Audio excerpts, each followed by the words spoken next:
I'm Jones. And I'm Dave. It's the series finale for potato chips. And hopefully no one's gonna die. Hopefully. Two bald guys eat stuff and talk about it. Alright, so this is the third part in our three-part series on potato chips. We've left you guys hanging for 2 years, but we decided to go back to back on potato chips. So yeah. the original potato chips, that winner was Simply Lay's, right? Simply Lay's. And then we did the kettle chips last week, and surprise, surprise, Lay's was number one on that. So now we have 5 different brands that we're going to try in a blind taste test on Ridges. So the size of these chips is somewhat phenomenal. Yeah. Some of them are like normal bite size, other ones are about the size of your face. So we're going to try each one. Again, we don't know what brand we're trying. We're going to rank them on a scale of 1 to 10, and we'll see if Lay's can three-peat. Ooh. Number 1. What are you looking for on a rippled chip? Looking Rippled for chip. like thickness? Yeah, I like the thickness of these. With that, should be a really good potato flavor and not overly salty or greasy. Okay. Me personally, I like greasy flavor. Oh. So I like extra fried. Some of these have like burnt edges. That's kind of weird to see on a chip. And I like burnt edges, so that's the one I went for. This texture is almost thick like a cracker. It's pretty hefty. This is a good chip. A pretty good start.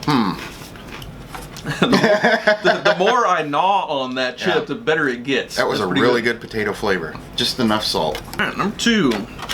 Ooh, these are some big suckers. Some big daddies. Good for dipping. Yeah. But they hold up. I really like the homemade French onion dip.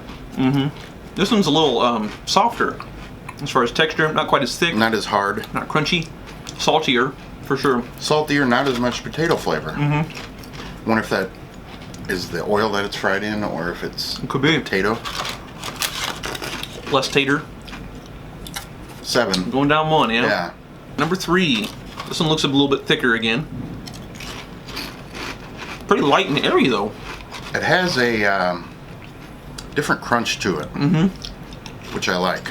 It's like a flash fry. I like these folding ones. It's crispy. It really reminds me of a cross between a kettle chip and a wavy chip. Right. I know you like kettle chip. So you probably like that.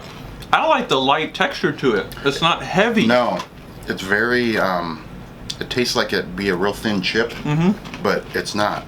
It's almost puffy for a chip. I bet it's the way it's fried. It's Just the right amount of salt for me, yeah, too. it's not overly greasy, just the right amount of salt. But makes you thirsty enough that you need to have another chip, or you need to take a drink of water. Yeah.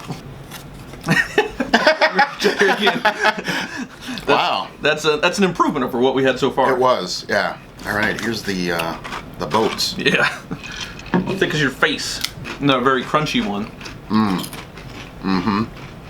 Compared to that number 3, this one's almost like a hard and stiff. Yeah. It's odd. It's probably normal potato chip texture, but compared to what we just had, it's a denser chip than the first 2. Almost on the aftertaste of this, I get another one of those popcorn flavor. I'm getting good salt.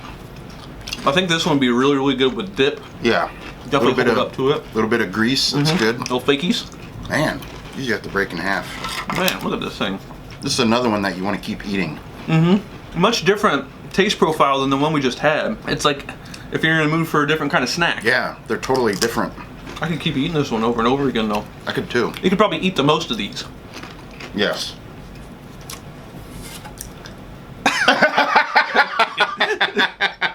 We have really similar taste profiles. What can we say? I'm surprised we didn't wear the same outfit today. All right, the last one. Number 5. Now this one looks like the previous chip. That thin. And a similar texture. The to ridges it too. are closer together. The taste profile. This is more prominent. More along the lines of a normal potato chip. Where the one we just had before was like a popcorn. This is back to potato spud flavor. Yep. This is a really good chip too. My only hesitancy with this one is it wouldn't hold up to dip. It breaks apart really easy. Yeah. It's crackery. I think so too. But it is light. I need a strong chip. Yeah, we're both aggressive dippers, aren't we? Very aggressive. Okay. 8. Oh, a 7.5. Okay. Alright, so after trying 5 different varieties, we had a winner. This was pretty plain and simple for this one. This is the kitchen cooked ridges, or ripples as they call them. What we liked about this one is it had a much different flavor than all the rest of them. This one, the taste hit you instantly. Thicker chip, great ridges. The salt content was perfect. Really, really great potato flavor too. Something you can eat over and over and over again. Eat that whole bag in one sitting. In fact, I think we will. Something unique about Kitchen Cooked is it's made locally in Bushnell, Illinois, which Right is on. right close to our support center in Quincy, Illinois. And the majority of our county market stores are based in central Illinois.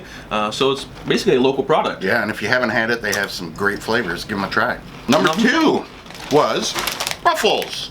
So- Another one of our favorites. Yeah, this one was a little bit different because of that texture. It was light, airy, puffy, really, really good. You mentioned a cracker, and that's what Right. it was like. It had a good snap, not too greasy, great potato flavor. Hold up the dip. That's what And we hold like up about the that. dip. Hold up the dip.